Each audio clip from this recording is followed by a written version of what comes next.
Chapter 36. I'm just going to go back one paragraph and reread. A cross look streaked across Ma's face, but as she looked at Ba, rubbing his ear shamefacedly, she did something she hadn't done in years. She laughed. "You look so silly. If Min Lee were here now," Ma said, "she would laugh at you." "Yes, she would," Ba said, and he too began to laugh. She would laugh until she cried. Their laughter intertwined, but when they looked at each other, they could see the tears forming were not from joy. And I think the last place we left off, we talked about how they were sad without their girl, that they were having this happy moment and that she wasn't there to share in it. Chapter 36. Min Lee was so tired that she could barely remember what happened when they entered the village. She hardly remembered the clamor of people gathering around them and the loud cheers as Da'afu told about the destruction of the green tiger. And she vaguely remembered the big, soft hug of an elderly woman who pushed her inside a welcoming house. But she did remember the cozy, lovely feeling of falling into a bed, like holding a warm, steamed bun on an icy day. And then Min Lee closed her eyes and slept. She was so tired. When she woke up, 3 round faces peered above her like plump peaches. They were Dafu, Afu, and Ama, their grandmother. Each of the children dressed in their red wadded cotton outfits. The rip in Dafu's pants was now patched. Had little movable stoves with them. With the heaters and all of them crowded in the room, Min Lee felt as if she were in a warm oven of kindness. She smiled. "Good morning," Ama said. The children giggled. "Good night," Dafu said. "You slept the whole day. Pretty soon it'll be time to go to bed again." "Now, Da'afu, don't tease the girl," Ama said. Obviously, she was very tired. "Here, Min Lee, drink this." Ama poured some tea from a pot and handed Min Lee a cup. Min Lee sipped it gratefully. The steaming liquid slipped down her throat smoothly and seemed to fill every part of her with a fresh energy. She took another sip of tea and breathed in the tangy fragrance, which smelled familiar. "This is nice tea," Min Lee said. "Thank you." "It's not tea," Afu said. "It's the medicine that cures the tiger's poison." "It is tea as well," Ama said. "It is good whether you have been touched by the green tiger or not." Min Lee stopped drinking. "Is there enough of this for the dragon?" Min Lee asked, remembering how Agang had asked them to bring more medicine. "Maybe we should take this to him." She's always thinking of her friends, isn't she? Da'afu laughed again. "Don't worry," they said. "We have a lot of it. It's made from the leaves of the flowering trees." And Da'afu already brought a large pot to your dragon friend, Ama said, her wrinkled face looking kindly at Min Lee. "Yes," Afu said, "your dragon is doing fine. He and Agang were talking to each other when I brought the pot, and he even said thank you for saving him from the green tiger's poison." Min Lee sat back, relieved and cheered by their words. What was the green tiger? What was the green tiger? Da'afu said something about a magistrate, she asked. "And how did you know this tea cured the tiger's poison?" "We found that out by accident," Ama said. The story of the green tiger and the tea. When the green tiger discovered us 4 moons ago, that's like 4 months ago, right? We quickly learned he was not an ordinary tiger. It was not his color or his size. It was the anger he had for us. First, he attacked our livestock, the sheep, the pigs, the chickens, but not to eat, just to kill. He taunted us with his evil, leaving the dying animals in a row outside our door. Whatever animals he did not kill outright died within an hour or so from the vile poison of the tiger's touch. We knew it was just a matter of time before he caught one of us. We kept the children and whatever animals we had left inside.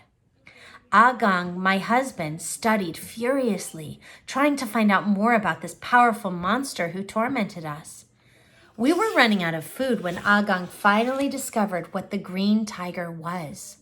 When Agong was a young man, he had made a journey to the city south of here and bought an old book of history.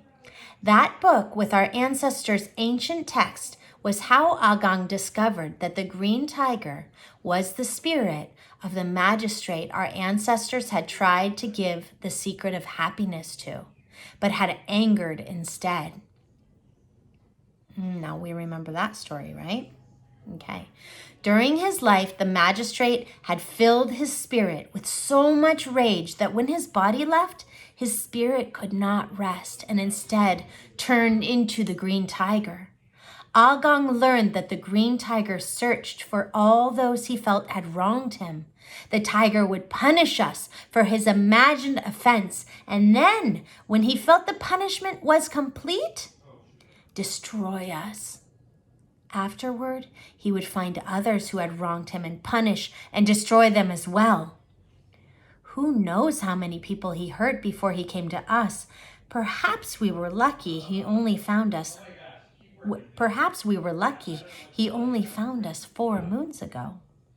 In desperation, the men decided to form a hunting party to try to kill the tiger. But the green tiger was too powerful for us. Our swords and staffs were shattered by him. The hunting party returned, half of the men carried by the other half and almost all injured. The women and children, we tried to nurse the injured, but they kept getting sicker and sicker from the tiger's poison, and I began to despair.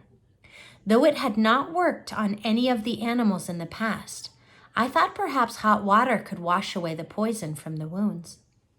So, even though it was dangerous, I left the house to get water from the well.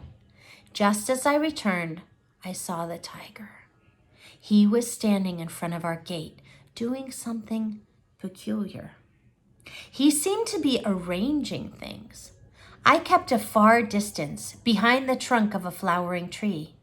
He soon finished and left, not noticing me. As soon as he left, I carefully rushed to the gate. The tiger had left a strange array of objects. There was a piece of a broken vase with a moon on it, a mangled child's jacket, and 2 deep claw marks scratched into the stone. I knew it was a message, but what did it say? The only person who would know would be Agong, but he was sick and dying from the tiger's poison. My eyes filled with tears as I rushed inside. It was hard for me to keep from crying, and I was blinded by my own tears. So it was only when the fragrance filled the air that I realized that the water I was boiling had leaves from the flowering trees in it. They must have fallen in while I was hiding from the green tiger.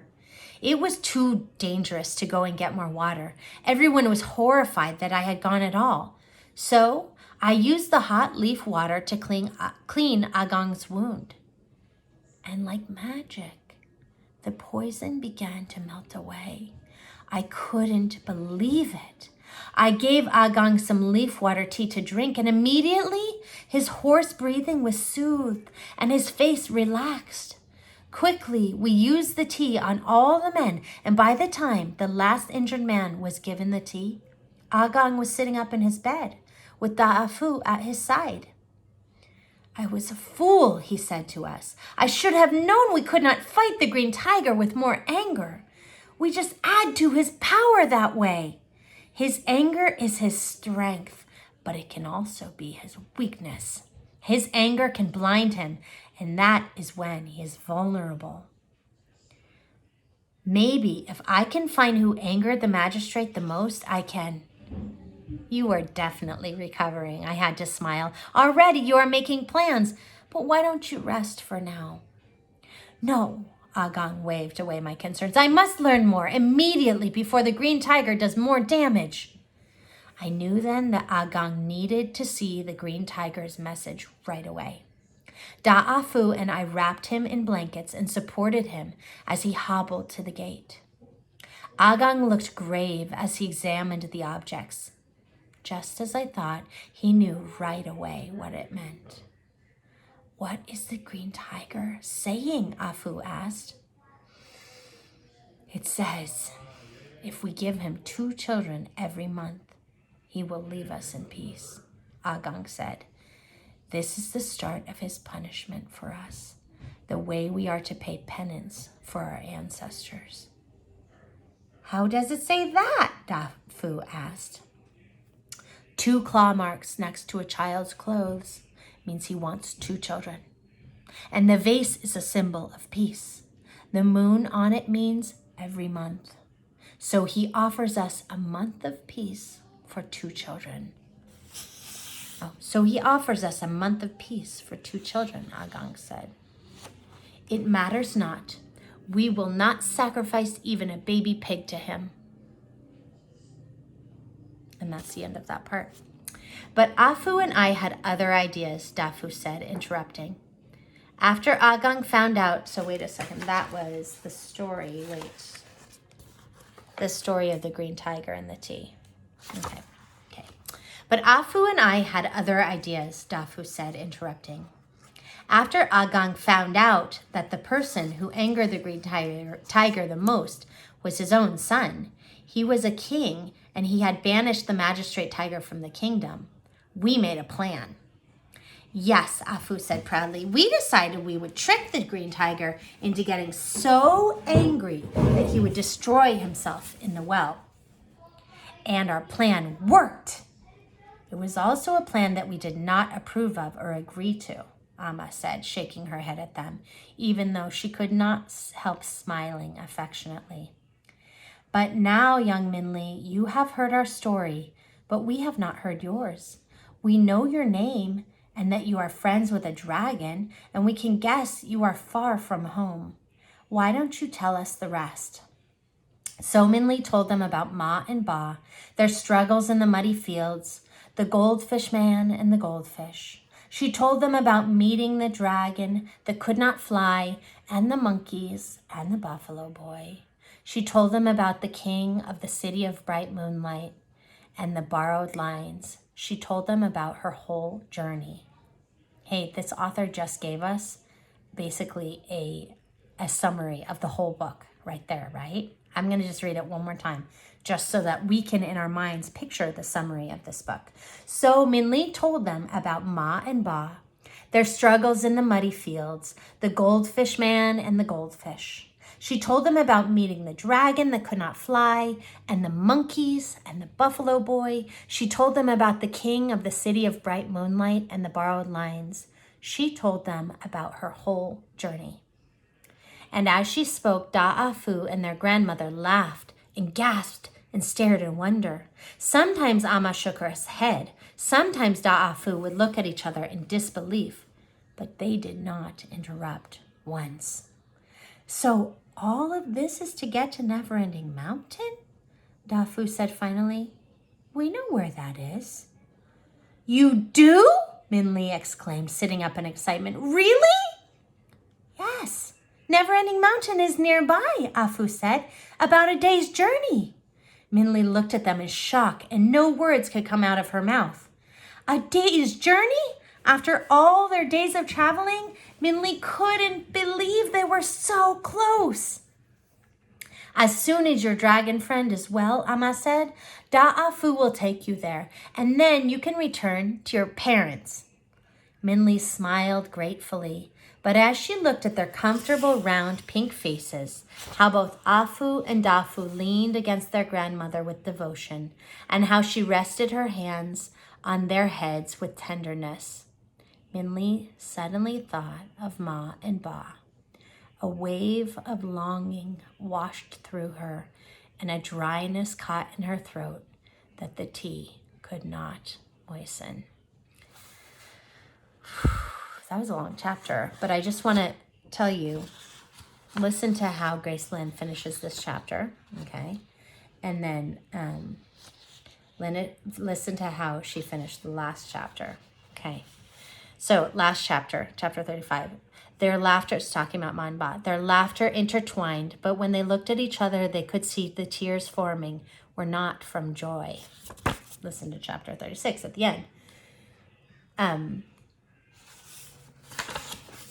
Let's see, Minli smiled gratefully, but as she looked at their comfortable round pink faces, how both Afu and Dafu leaned against their grandmother with devotion, and how she rested her hands on their heads with tenderness, Minli suddenly thought of Ma and Ba. A wave of longing washed through her, and a dryness caught in her throat that the tea could not moisten. So if you're sitting next to somebody, tell how those two chapters were similar and how they ended, okay? All right. Ciao.